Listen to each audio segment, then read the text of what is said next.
Hi, this is Justice with Tablet Pro. Before we start this video, I want to show you some resources that myself and the team at Rebelle have been working to perfect. So we are finally able to show you right here the artist pad from Tablet Pro. It works perfectly with Rebelle 4.1 and later. I have a tutorial on my resource page for Rebelle 4. So for those of you who are unfamiliar with it, it really just gives you all the different tools that you want to be using right at your fingertips. So you can resize, size, open panels, do basically all the different things that you would want to be able to do. And switch brushes, all that jazz. Okay, so here is the resource page. I have here at the top the guide that'll tell you what all the different buttons do. This one right here.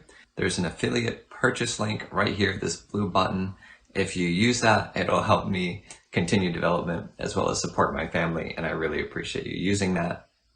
If you need a stylus, I have one on the website as well that's designed for artists, and I like it. It's the one I use all the time as opposed to the two surface pens I have. So there's tutorials here. Right here, there's an introduction. There's the Essential series, the Brush Creator series, and I will have advanced tutorials here as well, including a lot of demos. The PDF for Rebelle 4.1 and later will be hosted here as well. And the artist pad for Tablet Pro, you can find it right here. The install guide for Tablet Pro is right here as well, and that will walk you through setting up the artist pad that you saw just a moment ago. Let's go ahead and get started with the tutorial. If you guys are using a stylus to do digital art on a Windows 10 tablet, this is a fantastic channel for you, so subscribe right now. Hi, this is Justice, and in this video we're going to be talking about the shape of the brush, the grain of the brush, and the tilt of the brush. So we're going to go ahead and open up the Brush Creator again, and right here this is a shape. The shape is kind of like a lens over the top of a flashlight. The areas that are black are going to block the light or the paint. The areas that are white are going to let it pass through. The areas that are gray are going to let it kind of pass through. The lighter it is, the more light will pass through, and the darker it is, the more it'll block out that paint coming through. If we click on the shape right here, you can see we can pick different, these are 512 by 512 PNG grayscale images. If you want to make your own custom brush shape, there's a really easy way to do it. There's a little bit more complicated way to do it. I'm going to show you the complicated way first. You go here and create a new canvas with a size of 512 by 512 pixels, and you can choose the white simple canvas right here so that you don't have texture or deckled edges affecting the brush shape that you make. Click OK. It's going to look like this. Anything dark that you paint is going to block that brush shape. Let's make one that looks like this. A downward facing Pac-Man. And let's go over here and choose shape. And we're going to choose import selection. Now you can see this is black in the center, which is going to block the color from coming through. So we can just click invert. And then let's go ahead and test this out. We can clear this layer and we can actually use this brush immediately. Pretty cool. Now what you can also do, let's go ahead and clear this layer. Let's make a circle. And we're going to go here into Brush Creator, and we can just simply hit import selection. Now, depending on the size of the canvas, this is either going to make a small shape or a large shape on how close that gets to that 512 by 512 area. You can also isolate this. Let's go ahead and drop this down, make this a little bit different. And now we can use the selection tool to select an area. And let's go here and choose import selection. And that's going to import the selection that way. Those are the three different ways that you can create your own shape and easily make new brushes inside of Rebelle 4. With the very easiest way, just for clarity, is just draw something on the screen and then use the selection tool to select the area that you want to be a brush shape, and then click on the import selection button, and that's the fastest way to do it. You can actually load your own image, whatever you want, and it'll put it in here. A larger image takes more power, so the 512 by 512 image size works well. You can also find that by going to Show Library folder, Brushes, Shapes, and see the files that are right here. You can add your own here as well if you don't want to import it somewhere else. All right, so you can see we switch here. You can see right up here, you can see the brush preview. We see the triangle again. Let's go ahead and stay with the triangle. I'm going to explain a couple different things here. So this whole area, not just the white part, is being used. The black part is also being used. So if we draw a little line, we can see these are not touching. And they're not because spacing right here is keeping them 100% apart. That means that the 512 by 512 PNG is touching from end to end. So this black corner is touching the next one.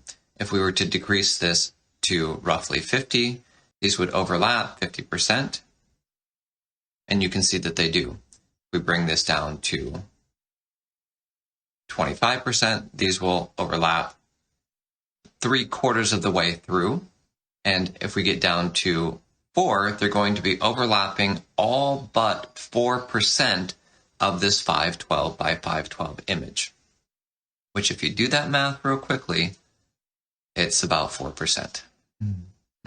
If you have a stylus that has tilt, this shape can also be turned using tilt. Choose None, follow Trajectory, Pen Tilt, and Pen Rotation. If you choose Pen Rotation, it will look at your stylus and say, okay, do you have pen rotation? Which means you can twirl the pen and it will twirl this shape on the screen.